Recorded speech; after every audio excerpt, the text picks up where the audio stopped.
पाटनागढ़ रे प्रबाद पुरुष जननायक जी कि प्रत्येक ओडिया ओडिया स्वाभिमान प्रतीक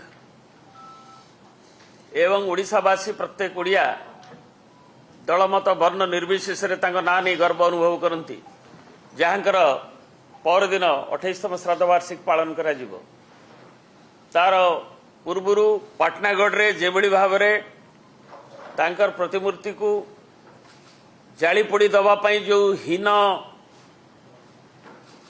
प्रयास करा जाइछि एवं जो षड्यंत्र धारावाहिक भाव में चली बिजू बाबूंकर ना को बदलैवा बिजू बाबू ना रे आरंभ करा जाइथवा एवं विभिन्न कार्यक्रम जोटा ताकू बंद करेवा एवं बिजू बाबू कथा को लिभेवा पाई जो उद्यम ए तार एक प्रतिफलन ताकू आमे तीव्र निंदा करुचे एवं ए संपर्क रे आमर मीडिया सेल अध्यक्ष श्री प्रताप जेना एवं डॉक्टर अरुण साहू भी अच्छी एवं अन्य आमर नेतृमंडली अच्छी से माने आपण मान को कहिबे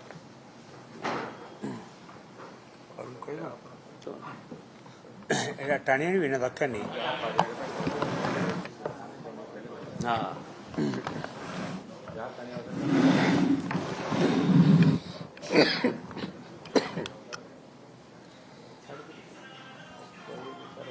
अति दुख और परितापर विषय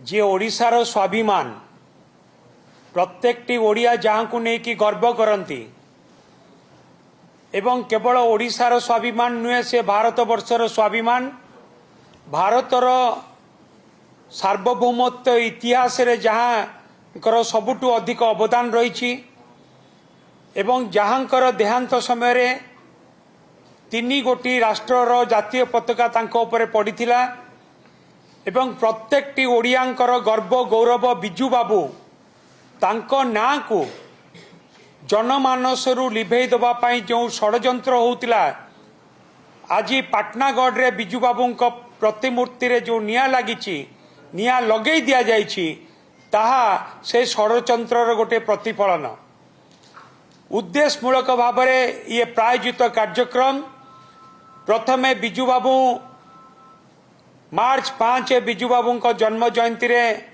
पंचायत राज दिवस को घुंचे दिगला तापरे बिजू बाबू ना रे जो विभिन्न प्रकार योजना ओडिशा रे चली लोकप्रिय योजना जो योजना को लेकिन ओडिशावासी अनेक उपकृत होती से योजनार ना बदलैवा पाई मध्य गोटे षड्यंत्र होकि राज्य सरकार तार ना भी बदलैले एवं प्रत्येकटी क्षेत्र रे बिजू बाबू ना को निभे दवा पाई उद्यम करा जाउछि।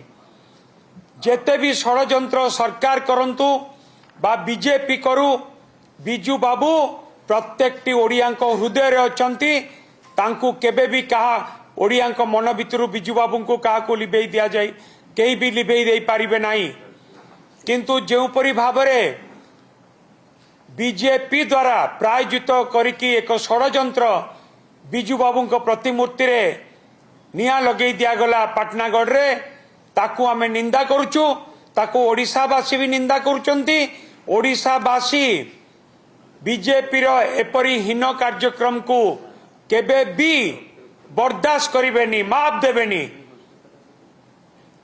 एपरी हीन कार्यक्रम को मध्य आमे निंदा करुछु एवं बिजू बाबू सबु बेले अमर रहितिले अमर रहिबे समाज रे प्रत्येक दिन पाई से अमर हेकि रहिबे प्रत्येकटी लोकंकर मन भितर रहिबे किंतु आज प्रायोजित भाव में जो षड्यंत्र करके ए कार्यक्रम करा जाइछि बिजू बाबू प्रतिमूर्ति रे निया लगा जाइछि ताकू आमे ओडिशावासी निंदा करुचंती आमे भी निंदा करुचु एवं या प्रतिवाद रे ए कथार जो कार्यक्रम करिचंती षड्यंत्र करके या प्रतिवाद रे बीजेपी को बहुमूल्य दवाकू पड़िबो।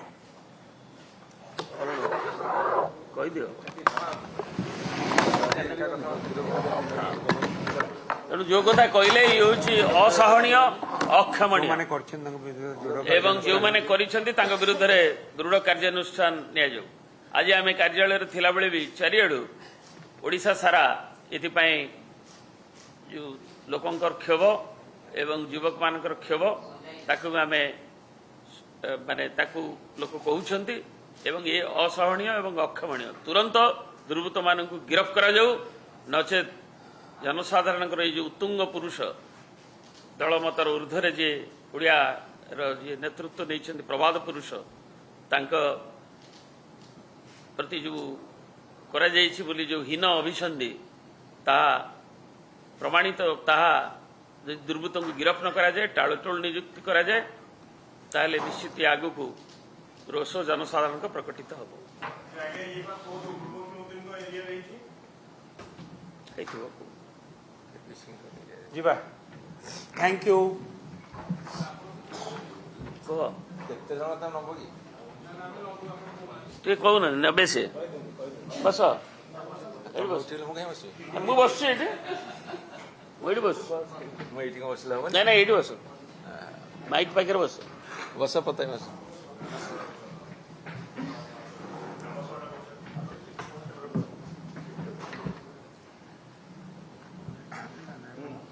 ପ୍ରିୟ ସାମ୍ବାଦିକ ବନ୍ଧୁମାନେ, ଆମେ ପ୍ରଥମରୁ କହି ଆସୁଛୁ ଯେ ଯେତେବେଳେ ଗୋଟେ ସରକାର ଦୁର୍ବଳ ହୁଏ, ତାର ଆଡମିନିଷ୍ଟ୍ରେସନ ହଉ ବା ପୋଲିସ ଆଡମିନିଷ୍ଟ୍ରେସନ ହଉ, ସେତେବେଳେ କ୍ରିମିନାଲ ଆକ୍ଟିଭିଟିଜ ବଢ଼ି ଚାଲେ ଏବଂ ତାର ପ୍ରତିଫଳନ ବିଭିନ୍ନ କ୍ଷେତ୍ରରେ ଘଟୁଛି। ପ୍ରତ୍ୟେକ ଦିନ ମୁଣ୍ଡ ଗଡ଼ୁଛି ସାଧାରଣ ଲୋକଙ୍କର ଏବଂ ସେତିକିରେ ସନ୍ତୁଷ୍ଟ ହେଉନାହାନ୍ତି ଯେଉଁମାନେ ବରପୁତ୍ରମାନେ ସେମାନଙ୍କର ପ୍ରତିମୂର୍ତ୍ତିକୁ ମଧ୍ୟ ଆକ୍ରମଣ କରାଯାଉଛି ଏବଂ ପୂର୍ବତନ ବିଧାୟକଙ୍କୁ ଆକ୍ରମଣ କରିବାକୁ ମଧ୍ୟ ପଛଉନାହାନ୍ତି। ଏସବୁ ହେବା ପଛର କାରଣ କ'ଣ? କାରଣ ଅତି ସ୍ପଷ୍ଟ। କାରଣଟା ଆମେ ବାରମ୍ବାର କହିଛୁ।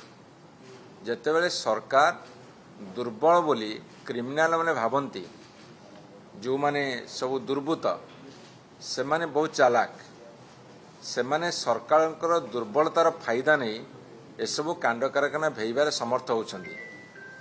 ଏଇମାନେ ସବୁବେଳେ ଗୋଟେ କଥା କହୁଛନ୍ତି, ଆମେ ଏତିକି ଆରେଷ୍ଟ କଲୁ ସେତିକି ଆରେଷ୍ଟ କଲୁ। ତମ ଆରେଷ୍ଟ କଲା ପରେ କ'ଣ ପଦକ୍ଷେପ ନେଉଛ, କେଉଁ ଦଫାରେ ଲଗାଉଛ, କେଉଁ ପନିସମେଣ୍ଟ ଦେଉଛନ୍ତି ସେ କଥା କିଛି ଜଣା ନାହିଁ ଏବଂ ଏ ଭୁଲ କଥା କରୁଛନ୍ତି। ଆଜି ବିଜୁବାବୁଙ୍କର ପ୍ରତିମୂର୍ତ୍ତିରେ ଇଏ ଦ୍ୱିତୀୟ ଥର ବି ଆକ୍ରମଣ ହେଲା। ଗୋଟେ ଥର ମାର୍ଚ୍ଚ 5ର ତାଙ୍କ ଜୟନ୍ତୀ ଜନ୍ମଦିବସ ଅବସରରେ ତାଙ୍କ ବେକକୁ କାଟି ଦିଆଗଲା ମାହାଙ୍ଗାରେ। ଆଜି ଯେତେବେଳେ ଶ୍ରାଦ୍ଧ ଦିବସ ପାଳନ କରିବାକୁ ଯାଉଛନ୍ତି ପରଦିନ 17 ତାରିଖରେ, ସେତେବେଳେ ତାଙ୍କ ପ୍ରତିମୂର୍ତ୍ତିକୁ ପୋଡ଼ି ଦିଆଯାଉଛି। ତେଣୁ ଇଏ ଗୋଟେ ସୁଚିନ୍ତିତ ଯୋଜନା। ମାନେ ସେମାନେ କହୁଛନ୍ତି ବିଜୁବାବୁଙ୍କର ଇତିହାସକୁ ଲିଭେଇଦେବା, ଅସ୍ତିତ୍ୱକୁ ଲିଭେଇଦେବା। ଯେଉଁ ଦୁର୍ବୃତ୍ତମାନେ କରୁଛନ୍ତି, ଦୁର୍ବୃତ୍ତମାନେ କୌଣସି ନା କୌଣସି ଶକ୍ତିର ପ୍ରରୋଚନାରେ କରୁଛନ୍ତି, ଏକଥା ଆମେ ସ୍ପଷ୍ଟ କରି କହୁଛୁ। ସେମାନେ ବିଭିନ୍ନ ଆଳ ଦେଖେଇବେ, ମୁଁ ଜାଣିଛି, କିନ୍ତୁ ସେ ଆଳ ଦେଖିବା ପୂର୍ବରୁ ଥରେ ଭାବନ୍ତୁ, ଯଦି ଏଇଭଳି ଭାବରେ ଘଟଣା ଘଟି ଚାଲେ, ଏ ଓଡ଼ିଆ ଅସ୍ମିତାର ପରିଚୟ କି? ଯେଉଁମାନେ ଓଡ଼ିଆ ଅସ୍ମିତାର ପରିଚୟ ବୋଲି ଆମେ କହୁଛେ, ଯଦି ସେଇ ଉତ୍ତୁଙ୍ଗ ପୁରୁଷମାନଙ୍କର ବା ଉତ୍ତୁଙ୍ଗ ମଣିଷମାନଙ୍କର ସାଥିରେ ଏଇଭଳି ବ୍ୟବହାର କରାଯିବ, ତାହା କେତେ ଦୂର ଓଡ଼ିଆ ଅସ୍ମିତା ରକ୍ଷା କରିବାରେ ସହାୟକ ହେବ? ଭାରତୀୟ ଜନତା ପାର୍ଟି ସରକାର ତାକୁ ସ୍ପଷ୍ଟ କରନ୍ତୁ ଏବଂ ନିଜକୁ ଟିକେ ସବଳ କରନ୍ତୁ। ଅନ୍ତତଃ ଭାବରେ ଆମେ ଯେଉଁମାନେ ସବୁ ତୁମ ସାଥିରେ ସିଧାସଳଖ ଲଢ଼େଇ କରୁଛୁ, ହଁ ଆମ ପ୍ରତି ତୁମେ କ'ଣ କରିବ ନ କରିବ ଆକ୍ରମଣ କରୁଛ ଚଳିବ। ଯେଉଁମାନେ ଓଡ଼ିଆ ଅସ୍ମିତାର ପରିଚାୟକ, ସେମାନଙ୍କ ପ୍ରତିମୂର୍ତ୍ତିକୁ ଭାଙ୍ଗିଦେବା, ଜାଳିଦେବା, ତାଙ୍କ ମୁଣ୍ଡ ଗଡ଼େଇଦେବା, ଏସବୁ ଓଡ଼ିଶାବାସୀ ସହ୍ୟ କରୁନାହାନ୍ତି, ବରଦାସ୍ତ କରୁନାହାନ୍ତି। ଆଜି ଆମେ ବିଜୁ ଜନତା ଦଳ ତରଫରୁ ସମସ୍ତ ନେତୃବୃନ୍ଦ ଏଠି ଏକାଠି ହୋଇ ଆପଣଙ୍କ ମାଧ୍ୟମରେ ସାରା ଓଡ଼ିଶାର ଜନସାଧାରଣଙ୍କର କ୍ଷୋଭ, ତାଙ୍କର ଯେଉଁ ଉଦ୍ବେଳନ, ତାକୁ ତୋଳି ଧରି ଆହ୍ୱାନ ରଖୁଛୁ ଏହାର ଦୃଢ଼ ପ୍ରତିବାଦ କରାଯାଉ ଏବଂ ଏ ସରକାର ଯେତେ ପ୍ରତିମୂର୍ତ୍ତି ଅଛି ଯେତେ ମହାପୁରୁଷଙ୍କର ଯିଏ ଦିବଙ୍ଗତ ସେମାନେ ସମସ୍ତଙ୍କର ଆଦରଣୀୟ ଏବଂ ତୁମେ ଭାରତୀୟ ଜନତା ପାର୍ଟି ବାଲା ବହୁତ ଜୋରରେ ବିଧାନସଭା ବାହାରେ କହିଲ ବିଧାନସଭା ଭିତରେ ବିଧାନସଭା ବାହାରେ ଯେ ଆମେ ବିଜୁବାବୁଙ୍କୁ ସମ୍ମାନ କରୁ ଗୋଟେ ପଟେ ତାଙ୍କର ଚେରମୂଳ କାଟିକି ଓପାଡ଼ିକି ଫିଙ୍ଗିବାକୁ ବସିଲଣି ଆଉ ଗୋଟେ ସମ୍ମାନ କରୁ କହି ଲୋକଙ୍କୁ ଭୁଆଁ ବୁଲଉଛ ସେପଟେ କାର୍ଯ୍ୟରେ ପରିଣତ ହେଉଛି ସେମାନଙ୍କ ପ୍ରତି ଅସମ୍ମାନ ବିଜୁବାବୁଙ୍କ ନାଁରେ ସ୍କିମ୍ ପରିବର୍ତ୍ତନ କଲ ବିଜୁ ସ୍ୱାସ୍ଥ୍ୟ କଲ୍ୟାଣ ଯୋଜନା ତମେ ଆୟୁଷ୍ମାନ ଭାରତ କଲ ଗୋପବନ୍ଧୁ ଆରୋଗ୍ୟ ଯୋଜନା କଲ ମହାପୁରୁଷଙ୍କ ଭିତରେ ଲଢ଼େଇ କରିଦେଲ ଏବଂ ଯାହା ଥିଲା ତୁମର ଗାଇଡଲାଇନ୍ ସେଥିରୁ ଗୋଟେ ଇଞ୍ଚ ମଧ୍ୟ ପରିବର୍ତ୍ତନ କଲେନି ଗୋଟେ ପଏଣ୍ଟ ମଧ୍ୟ ପରିବର୍ତ୍ତନ କଲନି ଏବଂ ବିଜୁବାବୁଙ୍କର ଜୟନ୍ତୀରେ ଛୁଟି ଦିବସ ଘୋଷଣା କରାଯାଇଥିଲା ତାକୁ ମଧ୍ୟ ତମେ କାଟିକି ଉଡ଼େଇଦେଲ ପଞ୍ଚାୟତ ଦିବସକୁ ବନ୍ଦ କରିଦେଲ ଏବଂ ହେଲା ଠିକ୍ ଅଛି ତମ ସରକାର ଅଛି ଛୁରୀ ତମର କାକୁଡ଼ି ତମର ତମେ କେମିତି କାଟୁଛ କାଟ କିନ୍ତୁ ତୁମେ ବିଜୁବାବୁଙ୍କୁ ଗୋଟେ ପଟେ ପ୍ରଶଂସା କରୁଛ ଆଉ ଗୋଟେ ପଟେ ତାଙ୍କର ସମସ୍ତ ସ୍ମୃତିକୁ ଲିଭେଇ ଦେବା ପାଇଁ ଗୋଟେ ସୁଚିନ୍ତିତ ଉପାୟରେ ଷଡ଼ଯନ୍ତ୍ର କରୁଛ ସେଇଟାକୁ ଅନ୍ତତଃ ଓଡ଼ିଶାବାସୀ ବରଦାସ୍ତ କରିବେନି ଓଡ଼ିଶାବାସୀ ବରଦାସ୍ତ କରୁନାହାନ୍ତି ବୋଲି ଆଜି ସବୁଆଡ଼େ ପ୍ରତିବାଦର ସ୍ୱର ତେଜି ଉଠିଛି ମୁଁ ଅନୁରୋଧ କରିବି ସରକାରଙ୍କୁ ଏବଂ ଆହ୍ୱାନ ରଖିବି ସେ ତୁରନ୍ତ ଏହାର ଗୋଟେ ସବୁଦିନ ପାଇଁ ବିହିତ ପ୍ରତିକାର କରନ୍ତୁ ନହେଲେ ଭୟଙ୍କର ଆନ୍ଦୋଳନ ମୁଣ୍ଡ ଟେକିବ ସାରା ଓଡ଼ିଶାରେ।